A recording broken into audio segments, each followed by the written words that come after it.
बिहारी को उसका हक देना, उसको ये साबित करना कि आप उसके लिए भीख दे रहे हैं और उसको यह समझा रहे हैं कि हम ही हैं तो दे दिए, नहीं तो दूसरा कोई नहीं दे पाता। प्यारे साथियों, मैं हूँ गुरु नितेश और जैसा कि आपको पता है कि बीपीएससी द्वारा लिया गया बिहार टीचर वैकेंसी का सभी रिजल्ट प्रकाशित कर दिया गया है, लेकिन रिजल्ट आने के बाद चर्चाओं का माहौल गर्म है और बिहार में बच्चों के बीच भी माहौल गर्म है। आज बीपीएससी आयोग के पास सैकड़ों बच्चों ने धरना प्रदर्शन किया, जिस पर लाठियां भी चली हैं, कुछ छात्र नेताओं को पीटा भी गया है। इसके बावजूद भी अभी तक कुछ संतोषजनक बातें निकल के बाहर नहीं आई है। रिजल्ट आने के बाद से ही बिहार की प्रमुख विपक्षी राजनीतिक पार्टियां यह आरोप लगा रही है कि बिहार में यह रिजल्ट फेयर नहीं हुआ है।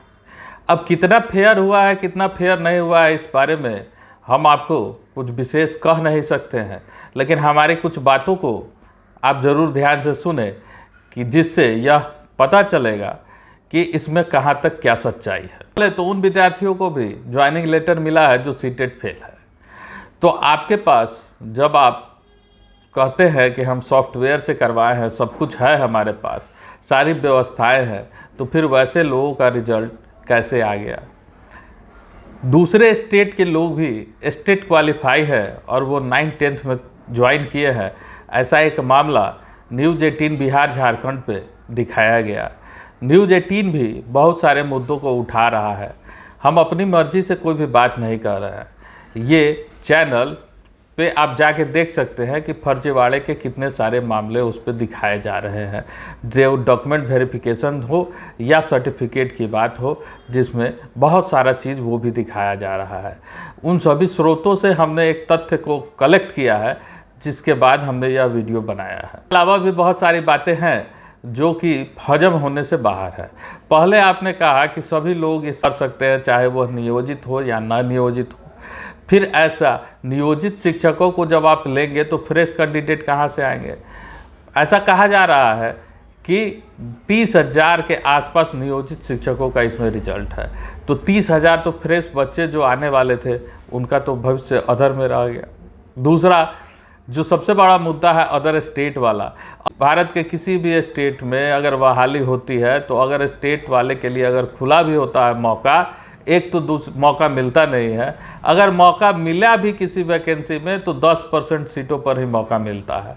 तो आपको जितना मर्जी उतना आप रिजल्ट दिए हैं। अब पता नहीं आप कब प्रधानमंत्री बनेंगे और कब ऐसा होगा, ये हमको नहीं पता, लेकिन प्रधानमंत्री बनने की यह चाहत बिहार को तो डुबा ही रही है।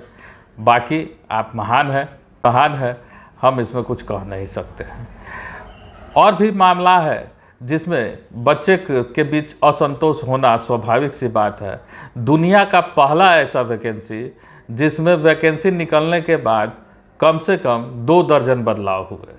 दुनिया का पहला ऐसा वैकेंसी आया जिसमें वैकेंसी आने के बाद लगभग 2 दर्जन बदलाव हुए हैं। दुनिया का पहला ऐसा वैकेंसी आया है जिसका कट ऑफ लिस्ट नहीं आया लेकिन रिजल्ट आया, है ना। ऐसा कोई वैकेंसी नहीं होता है जिसमें पहले कट ऑफ लिस्ट जारी ना हो जिसके बारे में, लेकिन इस वैकेंसी में पहले रिजल्ट आया, अब कट ऑफ लिस्ट लाने की बात हो रही है। इतनी बड़ी वैकेंसी थी, हमको नहीं पता कि विद्यार्थी या बच्चे इतने भी उत्सुक थे रिजल्ट के लिए। आपके पास कोई समय सीमा का बाउंडेशन नहीं था। मैं पहले भी कहता आया हूँ, बिना होमवर्क का यह बहाली हो रहा है, तो बिना होमवर्क का बहाली होगा तो धांधली होगा ही होगा। आज भी कुछ मीडिया वाले भाई लोग चला रहे थे कि कुछ बच्चों को फ़ोन आ रहा है कि 5 लाख दीजिए, 6 लाख दीजिए, आपको आप मेरिट में आपका नाम आ जाएगा। खैर, मुझे उससे कोई बहस नहीं है। आप जो करते हैं, आयोग जो करता है वो करे। बच्चों के साथ कहीं ना कहीं गलत तो हुआ है, इसमें कहीं कोई ना कहने वाली बात नहीं है। जिनका रिजल्ट आ गया है वो तो नहीं कहेंगे कि गलत हुआ है, लेकिन जिनका रिजल्ट नहीं आया है उनके साथ कुछ न कुछ तो गलत हुआ है। अगर बीएड वाले को आपको नहीं लेना था और उसका डिसीजन पहले आ गया था, तो आखिर आप उसका एग्ज़ाम लेके क्यों उसको मुफ्त का पूरे बिहार का भ्रमण करवाए? पर्यटन तो बढ़ाना नहीं था। आप जब डिसाइडेड थे कि बीएड वाले का रिजल्ट नहीं देंगे, तो आपको जब उस आज सुप्रीम कोर्ट की बातें याद आ रही है, तो उस दिन सुप्रीम कोर्ट उससे पहले 10 तारीख को ही सुप्रीम कोर्ट कह दिया था, तो फिर वो बात आपको सुनाए समझ में नहीं आया कि आप 10 अगस्त को आपको सुप्रीम कोर्ट फैसला दे दिया था, तो आपको उस समय ही समझ में आ जाना चाहिए कि नहीं, हम अब एग्ज़ाम बीएड वाले का नहीं लेंगे। बीएड वाले का एडमिट कार्ड जारी कर दिए, बीएड वाले को आप एग्ज़ाम ले लिए और बीएड वाले का रिजल्ट नहीं दिए, तो किसी न किसी तरह से तो आप मानसिक रूप से प्रताड़ित कर रहे हैं, उसके साथ आप शोषण कर रहे हैं, उसके अधिकारों का आप हनन कर रहे हैं। हमको बीएड और डीएलएड के पंचायती में नहीं पढ़ना है, ना ही हम ये कह रहे हैं कि बीएड वाले सही, डीएलएड वाले सही। कहने का सीधा सपाट मतलब ये है, अगर बीएड वाले 1 to 5 के लिए पात्र नहीं है तो क्या ज़रूरत था उसका परीक्षा लेने का। किसी गरीब बच्चा का 4-5 हज़ार रुपया आने जाने में खर्च हुआ, वह वहाँ जहाँ भी कोई परीक्षा देने गया, न रहने का सुविधा था प्रॉपर, न खाने का सुविधा था। किस कष्ट से, किस तरह से बच्चे परीक्षा दिए हैं, यह आपको समझ में नहीं आता है। और आप गाना गाने लगते हैं और शायरी सुनाने लगते हैं कि जिसने दर्द दिया वही दवा देगा। तो ऐसे तो नहीं चलेगा। गलती तो आपने किया है, इस बात को आपको मानना पड़ेगा। आपको कटअप लिस्ट जारी करना चाहिए, आपने कटअप लिस्ट जारी नहीं किया। तो आप अब इससे विद्यार्थी क्या अंदाज़ा लगाए कि धांधली हुआ है या नहीं हुआ है। आप खुद ही सब कुछ बोल रहे हैं। कहते हैं 10,000 बच्चों को डॉक्यूमेंट वेरिफिकेशन में छांट दिया गया। डॉक्यूमेंट वेरिफिकेशन किए कि आप छांट दिए। अगर छांट दिए तो सब जितना था उसमें सबका प्रॉपर डॉक्यूमेंट वेरिफिकेशन क्यों नहीं हुआ, अभी क्यों, कैसे हो जा रहा है।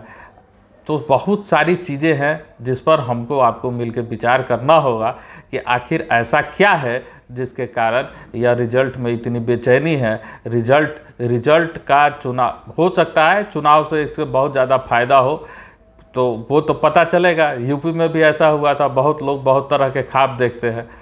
तो फ़ायदा किसको होना है, घाटा किसको होना है, ये आप किसी को भीख नहीं दे रहे हैं, ये उसका हक है। तो ऐसा संभव नहीं है, ये आपका हक है। और ये चीज़ आपको भी समझना होगा कि आप अपने हक के लिए आवाज़ उठाते हैं। वो लोगों के टैक्स का पैसा है, वो आपका पैसा है जिससे किसी को सैलरी मिलता है।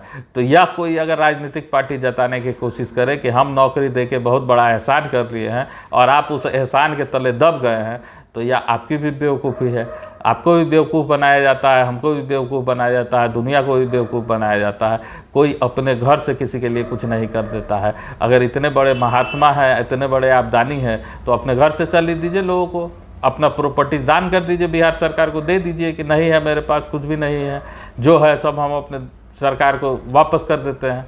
तो ऐसा नहीं होता है। तो आपके पास है, आप खुद विवेकशील इंसान हैं, आप शिक्षक बनने वाले हैं, तो आपको यह निर्णय करना होगा कि कौन क्या आपके साथ कैसा कर रहा है, और भविष्य में इन बातों से आपको सबक लेना पड़ेगा। वैसे बीपीएससी के अध्यक्ष ने यह कहा है कि कुछ सप्लीमेंट्री रिजल्ट जारी किया जाएगा। तो अब रिजल्ट जारी करें, बहुत अच्छी बात है, रिजल्ट जारी करना ही चाहिए। नहीं जारी करिएगा तो फिर लोगों के बीच बहुत सारी संभावनाएं हैं। बहुत सारे केस सुप्रीम कोर्ट और हाई कोर्ट में भी हुआ। तो अब इसका क्या नतीजा आता है और क्या अपडेट्स आता है, इसके साथ हम लोग फिर मिलेंगे अगले वीडियो में। वीडियो अच्छा लगे तो लाइक करें, कमेंट करें, दोस्तों के बीच शेयर करें। धन्यवाद।